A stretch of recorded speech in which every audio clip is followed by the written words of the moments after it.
നിങ്ങൾ കോൺഗ്രസ് എംപിമാരിൽ ഒരാൾ വാദിച്ചോ? ആ ഭേദഗതിയെ പിന്താങ്ങിയോ? ഇല്ലല്ലോ. എന്തുകൊണ്ട്? ജീവിക്കാനുള്ള അവകാശത്തിന് മുകളിലല്ല വന്യജീവി സംരക്ഷണ നിയമമെന്ന് ജാഥ ഉദ്ഘാടനം ചെയ്ത KC വേണുഗോപാൽ പറഞ്ഞു.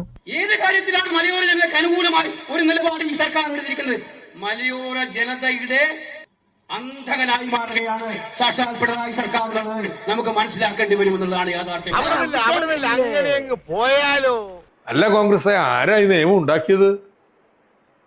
1972 ഇന്ദിരാഗാന്ധി അല്ലേ? ഏറ്റവും അവസാനം 2022 മോഡി വന്യജീവി നിയമം ഭേദഗതി ചെയ്തപ്പോ കേരളത്തിലെ രാജ്യസഭാ അംഗം ജോൺ ബ്രിട്ടാസ് ഒരു ഭേദഗതി ഉന്നയിച്ചു. ക്ഷുദ്രജീവികളായിട്ട് ശല്യക്കാരായ മൃഗങ്ങളെ പ്രഖ്യാപിക്കുന്നതിനും നടപടിയെടുക്കുന്നതിനും സംസ്ഥാനങ്ങൾ കൂടി അധികാരം വേണം. നിങ്ങൾ കോൺഗ്രസ് എംപിമാരിൽ ഒരാൾ വാദിച്ചോ? ആ ഭേദഗതിയെ പിന്താങ്ങിയോ? ഇല്ലല്ലോ. എന്തുകൊണ്ട്?